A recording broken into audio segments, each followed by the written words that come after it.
이번 강의에서는 대한제국기의 전보사와 통신개혁 사업을 살펴보도록 하겠습니다. 청일전쟁이 끝나자마자 조선 정부는 일본에서 전신선을 환수받기 위해 노력했습니다.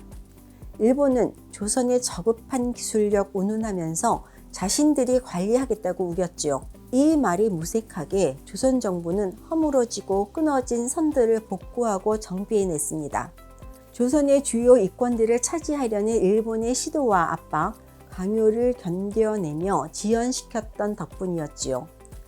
일본 공사는 이런 조선 정부의 대응을 보고 살이 어둡고 의심이 많으며 뻔뻔스러운 세 가지 성격을 지니고 있다며 비난했지요. 비난을 견뎌낸 덕에 조선 정부는 전신 사업권을 지켜냈습니다. 이렇게 버틴 배경에는 일본의 압력으로 봉수와 여권 제도가 모두 혁파되어 중앙정부가 손발이 모두 묶였던 상황도 크게 작용했지요. 조선 정부는 전신선로를 복구하고 운영을 위한 채비를 갖추었습니다. 서로 전선과 북로 전선을 다시 정비했어요. 그리고 남로 전신선을 호남과 영남을 아우르며 다시 설계했습니다. 이때 대구 지역 연결은 늦어졌는데요. 그 지역으로 일본의 군사선이 지났고 일본이 수시로 조선의 전신선로를 일본 군사선과 연결하자고 회유 및 압박을 가해왔기 때문입니다. 선로 재구축 작업과 더불어 이 전신선을 관리하고 운영할 정부 기구도 출범했습니다. 대한제국기 전신선로는 행정, 군사 통신망뿐 아니라 민간 시설로도 거듭나게 되었지요. 통괄 조직도 개설되었습니다. 통신원이라는 독립부서가 만들어진 것입니다. 1884년 우정총국이 혁파된 지 16년 만인 1900년에 전신사업을 포함한 통신사업을 전담하는 독립정부기구가 세워지게 된 것입니다.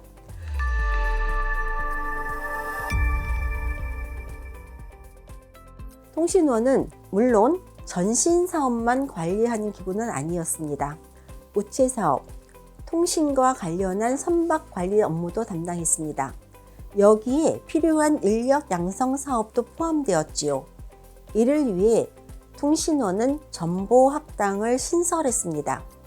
이제 대한제국의 전보사에서 일하기 위해서는 전보학당을 졸업하고 통신원에서 주관하는 시험을 거쳐야 했습니다. 때문에 이 전신 기술자들의 자부심은 매우 높았지요. 제대로 훈련받지 않은 직원이 업무에 투입되면 정부에 명확한 반대 의사를 밝힐 정도였습니다. 그들은 전신선로를 설계해 새로운 지방전보사를 설치할 수준의 기술력을 확보하고 있었습니다. 이들의 손에 의해 전신을 취급하는 지역은 확장되었습니다.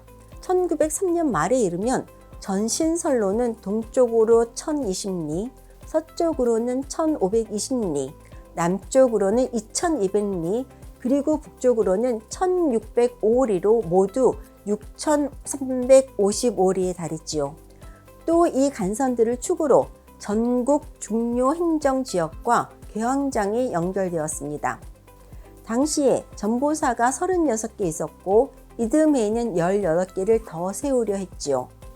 고종 황제는 이 전신사업과 이를 이끌어 나가는 전신 기술자들을 자랑스러워했습니다.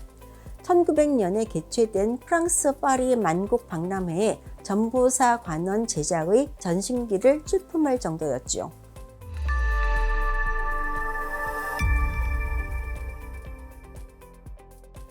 대한제국기 전보사 관원들은 전보학당 출신들이었습니다. 전보학당은 높은 경쟁률로 입학하기 어렵고 졸업하기는 더 어렵기로 유명했지요. 이들은 관원이 되기 위해 또 시험을 봐야 했고 수습기간도 거쳐야 했습니다.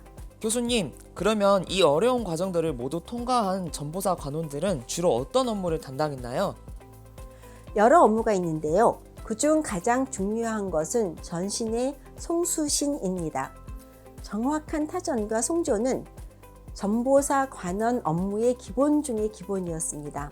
발신 내용을 정확하게 옮겨 수신자에게 전달해야 했지요. 그것이 영문이든 한문이든 국문이든 말입니다. 그리고 전신기를 관리해야 했습니다. 전신기의 전지 관리가 무엇보다 중요했는데요. 전지는 탄소봉, 아연판, 황산 용액으로 구성되는데 한 대 값이 전보사 관원의 월급보다 비쌌어요. 잘 관리해서 오래 사용해야 했습니다. 그리고 길게 뻗어 있는 전신선로 관리도 담당했습니다. 전봇대가 넘어갔는지, 까치가 집을 지었는지 같은 관리는 하급 직원이 했지만 1년에 한두 번 정해진 순회는 직접 나가야 했지요. 이때는 전신선의 양쪽 전보사에서 동시에 출발해 중간 지점에서 점검 상황을 공유했습니다. 인원 사정이 좋지 않을 땐 한 전보사에서 전체를 담당했지요. 전신줄을 교체하는 공사도 지휘했습니다. 또한 전신 선로를 확장해 전보사를 신설하는 작업도 담당했습니다. 이때는 파견된 중앙통신원 기사의 지휘를 받기도 했지요. 일본의 군사 전신선과 달리 대한제국 정부의 전신선은 중간에서 끊어지는 일은 없었습니다. 그럼에도 강에 깔아놓은 수저선이 홍수로 끊기기도 하고 전신주가 벼락을 맞아 전신이 통하지 않기도 했기에 전보사 관원은 늘 긴장하며 전신선로의 상태를 살펴야 했습니다.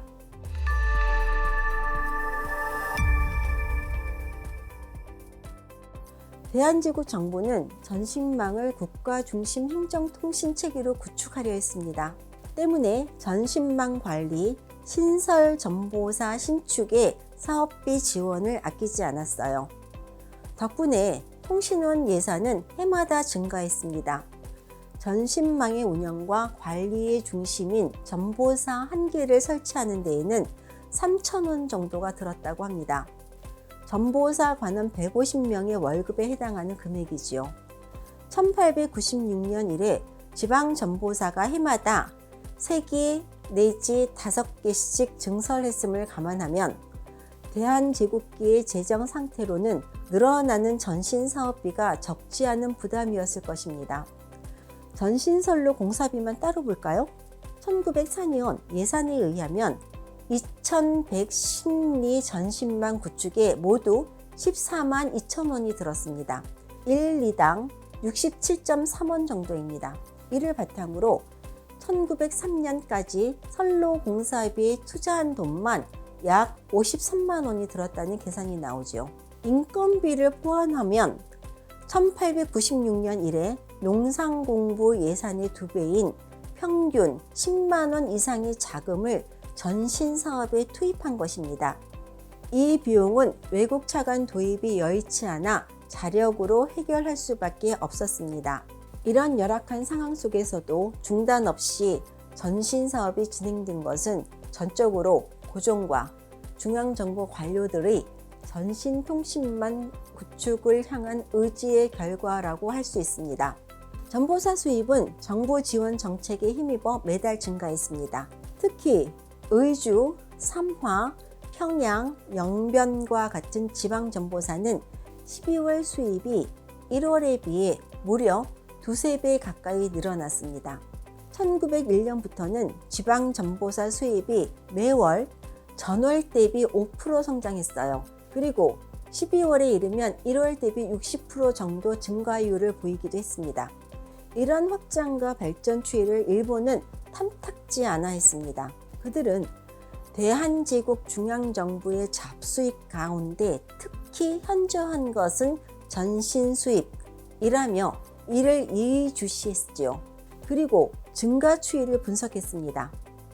이런 속도로 대한제국의 전신 사업이 발전한다면 일본 기관과의 충돌을 면할 수 없게 되어 한 나라 안에 같은 기관이 2개 이상 독립해 존재할 것이라 예상했지요.